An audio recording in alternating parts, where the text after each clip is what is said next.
sao rất luôn mùa nữa chỉ nó nhập phục cứ được thường đợi nó thôi nhà chập là ít trong phong dứa cái cứ nóm là tên nó mà chỉ siêu khơi chè nhưng chỉ tối xanh đi ta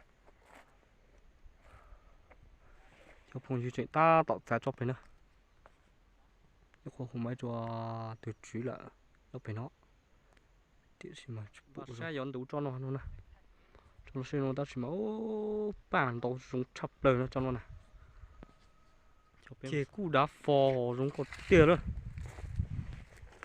cho nó chè bây giờ thấy cho nè chè hôm mấy rồi giờ này tôi thả hổ lại tôi ót tôi sẽ cho về lại nữa thì cho nó cho ba cuốn đó cơ liền nữa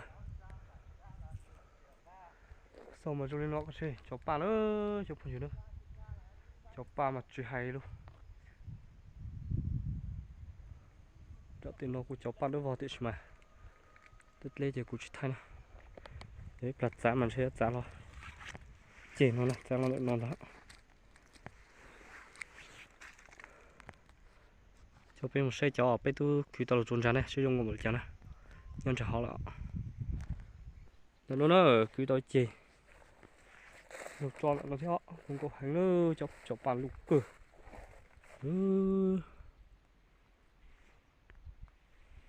cho bà hai cái táo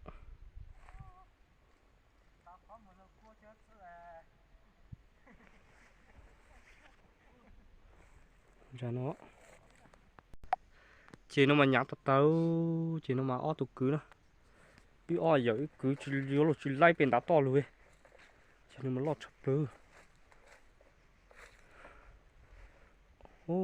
chỉ nó ha chỉ bệ nó giờ tí cho này vô tàn cho nó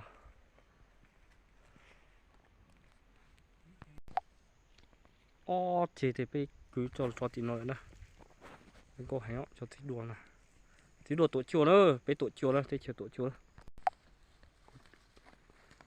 tụi chị ta tỏ cứ chỉ lò lụt thôi là có một lực cơ thắng lại nữa cứ cho phua chỉ phụ cho nó cho phong nhớ bé kì dùng cổ hành nữa cho phong nhớ nữa chỉ đùa chỉ hai nhồi nọ xin tán rồi hai cái tiêu cho bảo được vỏ rồi yu số khá nữa sao nên đi chọc bảo được vỏ nọ đó thì tà cho nó bây giờ bây giờ nó mà dùng có tạt trôi dạ số khá không là không một lực cơ mà rồi giờ nó em đúng rồi không một lục quạt ta nó chỉ giúp tôm lời nó nè sao cao cho ảnh đấy đấy dùng có tạt xe cho phong dứa chỉ mà lụt mà cứ coi cắt rẽ chị cho nó phải kịp phải lút lại luôn đó cho phong dứa nữa sau phải lút lại phải cái cây tạt tà ý ai vậy cứ chỉ lút thì mà ý mà chúa qua rồi cái hú à nó quá nó không yếu chỉ toàn ra nữa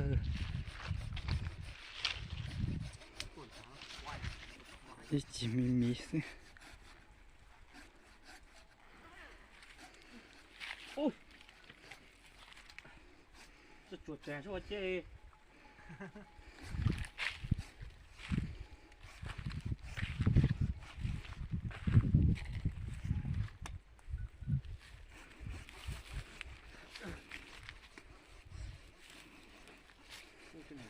phải dưới thế nào đấy cái các cây để chống chứ ta tí nữa vào về được mà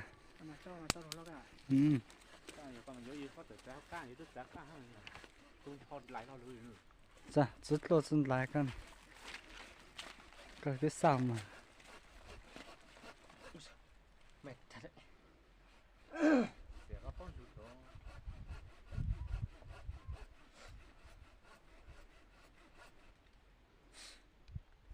đấy tôi phá nữa rồi tôi nhìn trên nó tôi lấy nỏ Không cắt để cho người ta cắt thôi mà. mấy hà liền chân già giờ chiếu sao lại nói phiệt chứ.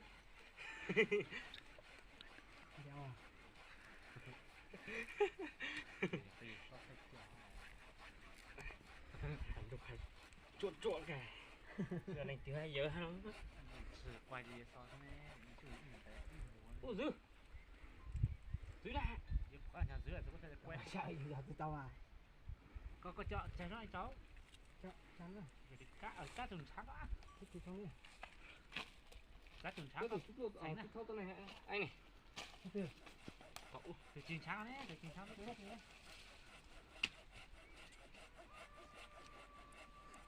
Trốn chỗ đấy. Ta nha. Ta chưa. Tắt tí đây. Ta nha. Vẫn để lên.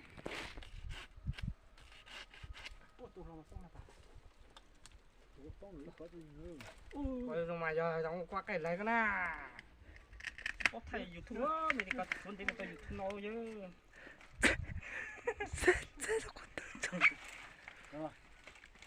Tù sắp thành này.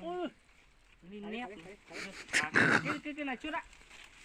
Cho phóng nó đi, cho bùng vớt. Cho bùng vớt.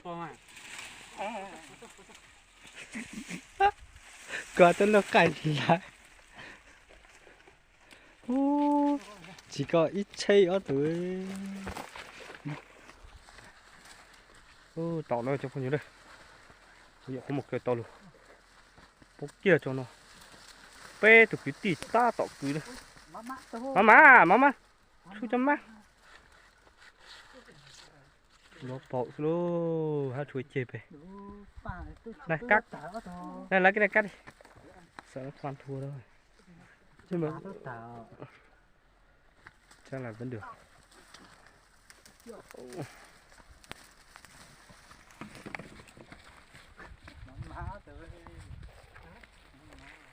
Đừng có tạt rồi.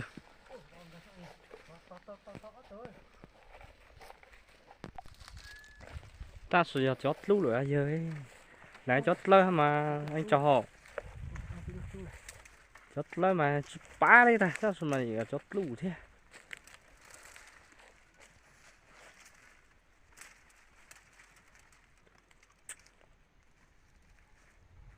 Cho nó mày từ lốp ba mày luôn. Nhà là chán chơi bún gạo xuống đá luôn hả?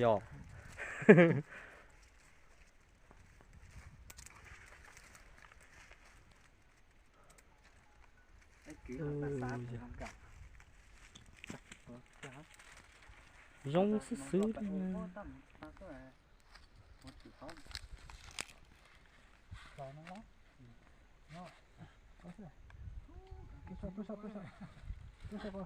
mất cho giờ ít tục cứ ra một phút mà mắc cứ một thịt kế này nó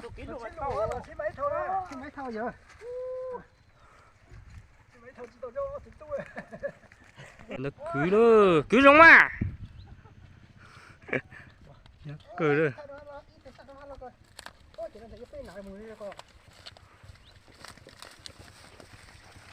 mama cho tao có lọ chết là cái mỏ sao cái chuyện gì đó ha chứ máy sao chứ máy bé thôi bé chẳng này bé bán thủ đi lò hóa sao bé bán giờ sao vậy lụt cái nữa bé bán giờ sao cái nhất thì hóa cái này thì bé bỏ tiền làm thế nhưng mà tôi không chịu nó lừa ấy bé cho vô tôn xá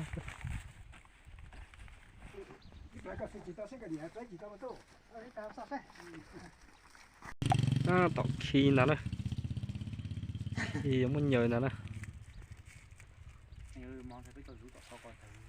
rú chi rú xí tia ta nằm lúa máy pham chứ nhờ tôi không nó mắt rồi lú sợ nó gái thôi cái này cũng tạm được đấy nhỉ không phải tạm được mà cũng được, nhưng mà nó nhưng mà nó phải xong nó phải cho cái nhựa đùa còn như chứ cũng còn khơi cho lên nhà đó có nhiều lắm. giờ nhớ nó dùng thông một chút lố số vướng ô chủ tịch bốc vô lặt ra mà giá bút đó có khí đua ho chủ tịch bốc mà thôi thôi cứ ô tô thọ họ cứ ô tô thay tao mà bốc thôi cứ tôi này múc cứ nó bốc vào cuốn giòn nó trong chi ho bố bao sao này đi về thành phố nó mới thả thôi tôi cho vào xe nó cuốn gọn hết